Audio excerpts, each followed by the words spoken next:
भक्तमाली श्री जगन्नाथ प्रसाद जी महाराज की जय। भक्तमाली श्री दादा गुरुदेव भगवान की जय। भक्तमाली श्री पूज्य श्री मामा जी महाराज की जय। पूज्य गुरुदेव भगवान की जय। सब संतन की जय। सब भक्तन की जय। सब विप्रन की जय। श्री नीलांचल धाम वासियों की जय। श्री जगन्नाथ महाप्रभु की जय। जगन्नाथ भगवान की जय। बलभद्र सुभद्रा की जय। श्री मलूक जगन्नाथ की जय। जय जय श्री सीताराम। जय जय श्री राधे श्याम।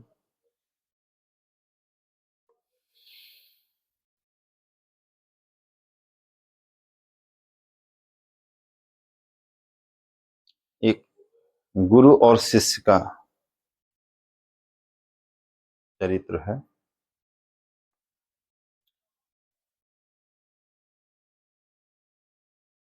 हम एक छप्पे पहले कर लेते हैं, उसके बाद उसकी जो कथा होगी।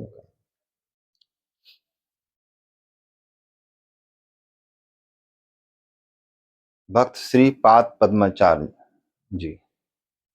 भक्त श्री पाद पद्म जी ये रामानुज संप्रदाय के भक्त हैं।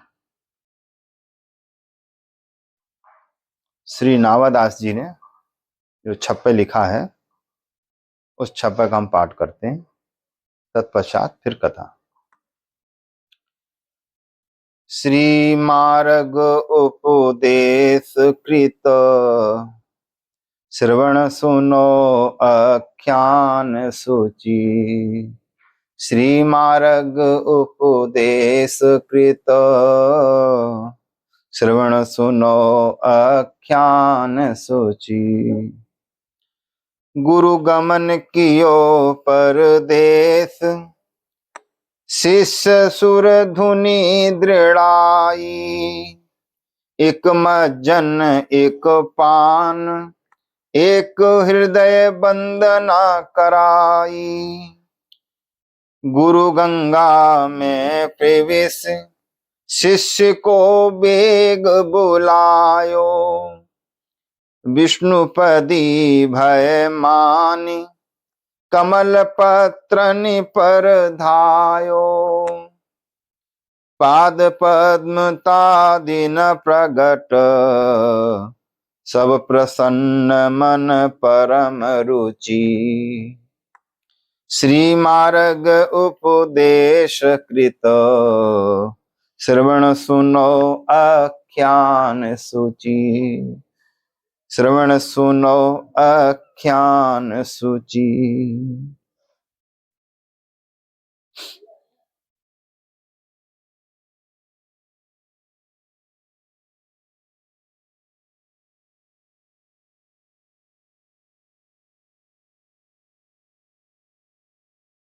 गुरुदेव अपने शिष्यों के लेकर के श्री गंगा किनारे एक स्थान था, वहां विराजते थे।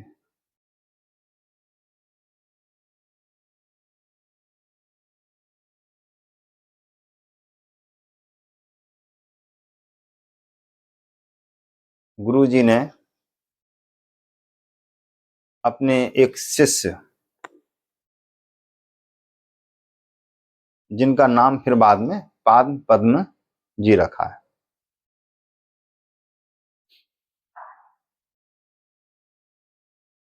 वो गुरु भक्त शिष्य थे। उनकी गुरु में बड़ी निष्ठा थी। अपने गुरुजी को भगवान ही समझते थे और गुरु आश्रय का ही उनको एक सहारा था।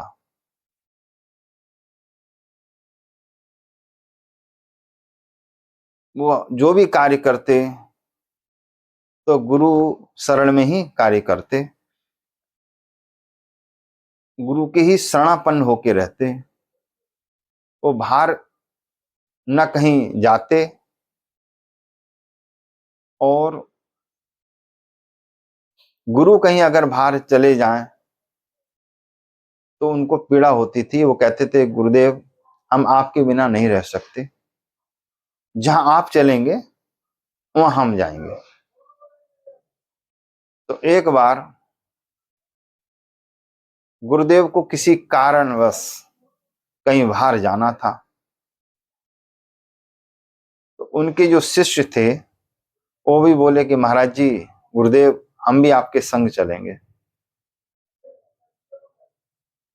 तो गुरुजी ने समझाया, बेटा स्थान में संत लोगों का आगमन आना जाना लगा रहता है, अगर आप चले जाएंगे तो फिर सेवा कौन करेगा।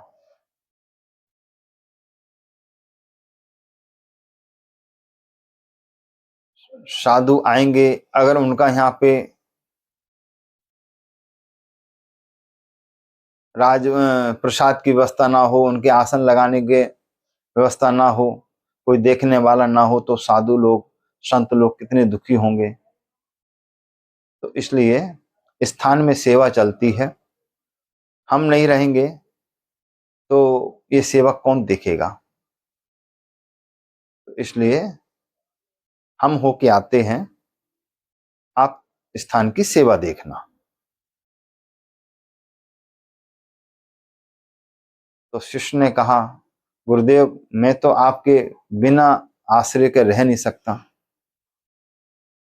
तो हमें कुछ आश्रय तो चाहिए, आपके बिना मैं कैसे रहूं। तब गुरुजी ने कहा कि जो गंगा जी हैं,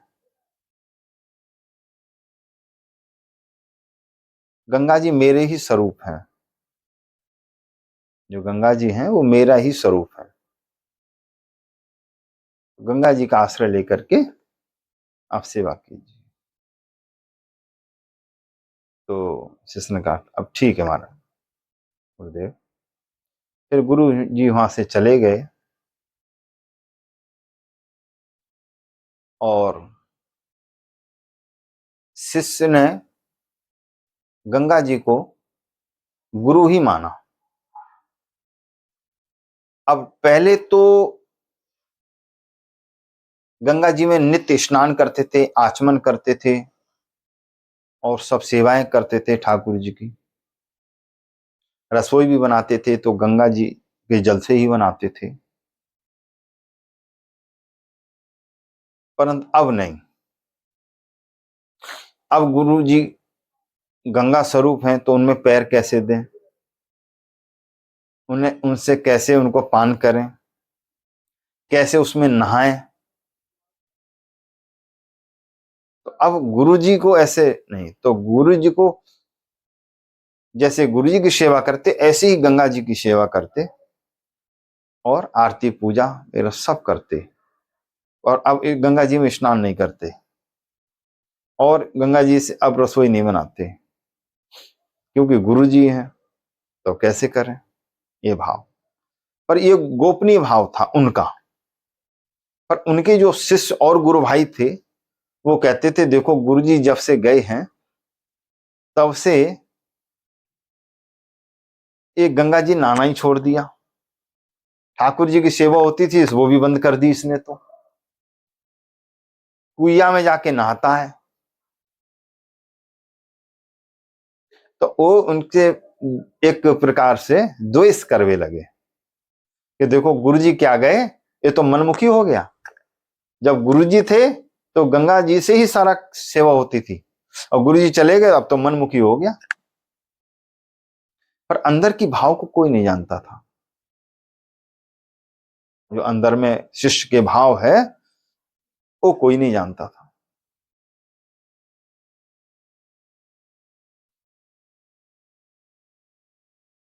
काफी समय बीत गए।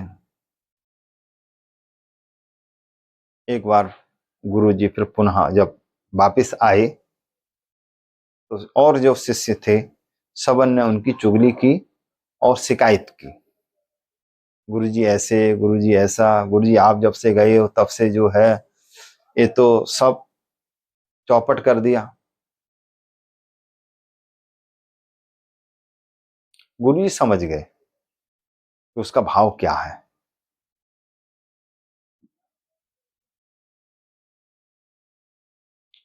गुरुजी ने फिर कुछ कहा नहीं। गुरुजी ने एक बार फिर गुरुजी गंगा जी में स्नान करने के लिए गए। तो जब स्नान करने के लिए गए तो उनको बुलाया कि भाई हमारा कमंडल ले आओ, हमारा वस्त्र ले आओ। जब वो अंदर थे, गंगा जी स्नान कर रहे थे, गंगा जी का बीज धार से जल भर लिया जाए, बहता हुआ अच्छा लगता। तो अब इनको शिष्य जो था कि अब उसको दुविधा हो गई कि हाय रे हाय, अब हम गुरु जी की अवहेलना करें, अगर हम बात ना माने तो गंगा जी को गुरु रूप में माना है, तो अब क्या करें। एक तो गंगा जी गुरु और इधर गुरु जी आदेश कर रहे हैं, अब क्या करें। तो वो सोच में पड़े। तो गंगा जो माता जी हैं, गंगा जी समझ गई कि जो हमें गुरु रूप में मान रहा है उसकी रक्षा करना मेरा ही कर्तव्य है। अब जिससे शिष्य का रक्षा भी हो जाए और गुरु आज्ञा का पालन भी हो जाए, कि गुरु जी ने तो आदेश कर दिया कि आओ। अब शिष्य कैसे जाए, वो तो जल में पैर नहीं रख सकता गंगा जी में, गुरु मानता है, गुरु जी को पैर कैसे दें। तो गंगा जी ने आवाज लगाई और कहा, प्रकट होकर के गंगा जी, कि तुम आओ, इसका इसका मत सोचो कि गुरुजी बुला रहे हैं तो हम कैसे गंगा जी में पैर रखें, नहीं तो गुरु अवहेलना भी हो जाएगी अगर नहीं जाएंगे। तो तुम आओ और जहां जहां पद कमल का जो पत्ता होता है ना, वो पत्ता प्रकट हो गया। पाद बोले उस पत्ते पे पैर रखते हुए आ जाओ, जिससे जल पे पैर भी नहीं हुआ, पत्ते पे पैर रहा, और गुरु जी को अपना दे करके फिर पुनः वापस चले जाओ। तो वहां कमल के पत्ते प्रकट हो गए और वो हर पैर, आगे पैर रखते जाए, कमल का पत्ता प्रकट होता रहा, रखते रखते रखते रखते और वहां पहुंच गए, गुरु जी को दे दिया, फिर वहां से पत्ते पे वापिस आ गए। ये घटना सबने देखी। जब ये घटना सबने देखी तो उनके जो शिष्य, जो उनसे द्वेष कर रहे थे, जो उनकी शिकायत कर रहे थे, वो समझ में आ गया कि अरे गुरु भाई का हमारा जो भाव है वो अलग था, हम ही गलत थे। तो उन्होंने सबन ने उनको प्रणाम किया, गलती की क्षमा मांगी और सब फिर सदमार्ग में भगवत भजन में फिर सब लग गए। अब कोई किसी का न द्वेष कर रहा है, न किसी से कोई राग, सब भजन में लग गए। तो गुरु जी ने जो है इसको प्रकट करके दिखलाया।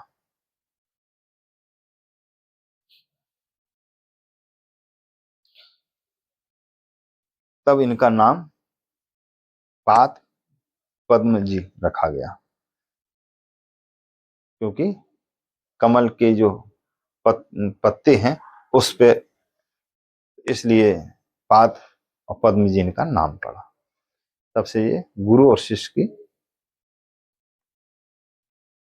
श्रद्धा और विश्वास की कथा है। गुरु अपने शिष्य को जब कोई लीला करते हैं तो जग में प्रकाश करवाते हैं, प्रकाश होने के लिए लीला करते हैं, नहीं तो उनको क्या पड़े। और जब शिष्य का प्रकाश हो जाता है तब और फिर भक्त जो अभी भगवत भाव से नहीं लगे थे और जब उन्होंने देख लिया इनके ऊपर इतनी कृपा, तब फिर वो सब भी फिर लग जाते हैं, सच्चे भजन में लग जाते हैं। तो गुरु तो सिर्फ मार्ग दिखाने के लिए, मार्ग बताने के लिए, सच्ची सलाह देने के लिए आगे कार्य करते हैं। शिष्य उनको कैसे उनको धारण करता है बताए हुए गुरु गुरु के मार्ग को, वो शिष्य के पात्रता पे होता है।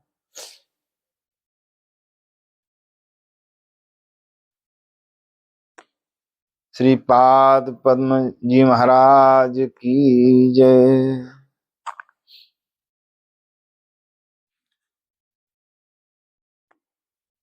इसी पे एक दृष्टांत है।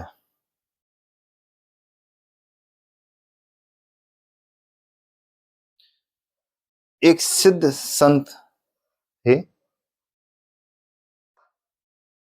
उन्होंने एक रात में स्वप्न देखा। स्वप्न क्या देखा कि भूतों की एक जमात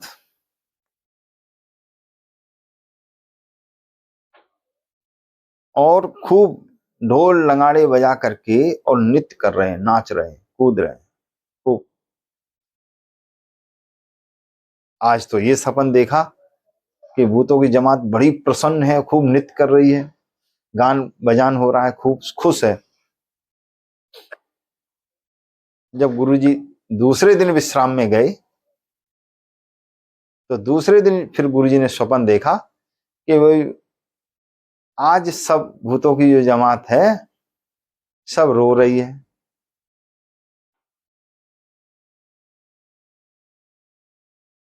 तब जाकर के गुरुजी जो सिद्ध जो संत थे वो गए उन भूतों की जमात में और पूछा, भैया कि कल आप लोग इतने प्रसन्न थे, उसका क्या कारण था और आज इतने दुखी क्यों हो, क्यों रो रहे हो, क्या कारण है। तब जो है भूत का जो मुखिया सरदार जो था वो कहने लगा, अमुक गांव में एक सेठ थे, उनका लड़का कल मरने वाला था, हैं? तो मैं इतना इसलिए प्रसन्न था कि मैं अपनी बेटी का विवाह, वो भूत बनेगा सेठ का लड़का, उससे विवाह करा देंगे, इसलिए मैं प्रसन्न था। तो फिर आज रात्रि क्यों रोए। बोले वो मर गया और वो मर के वैकुंठ चला गया। बोले कैसे वैकुंठ गया, भाई वो तो भूत बनने वाला था, वैकुंठ कैसे चला गया। कि गंगा जी के किनारे गंगा जी गया था तो जो चादर, एक चादर जो थी वो गंगा जी के वस्त्र में जल में धोई और धोने से और वो सुखा ली और वही चादर उसको उड़ा दी जब उसकी यात्रा में। तो जो चादर जब उड़ा दी उस चादर की रज से और जल के प्रताप से उसको बैकुंठ मिल गया।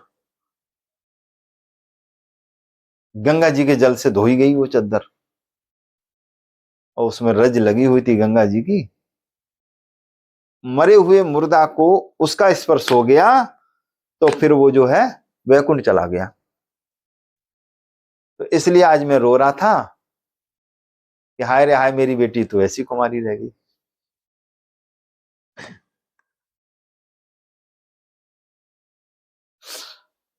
और हमने जो है वो वैकुंठ चला गया, मतलब वैकुंठ नहीं, वो स्वर्ग गया, स्वर्ग को चला गया।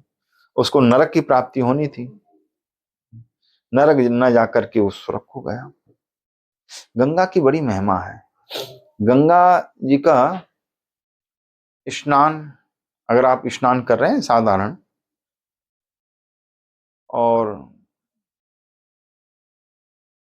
महाराज जी ने एक बार कथा में कहा,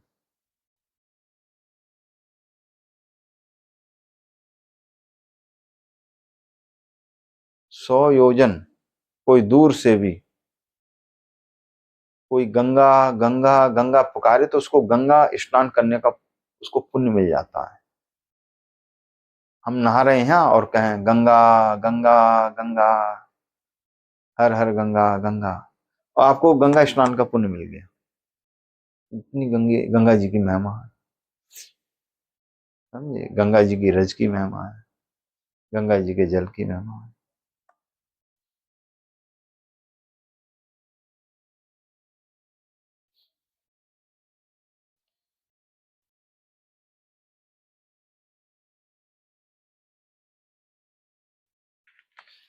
श्री पाद पद्म जी महाराज की जय।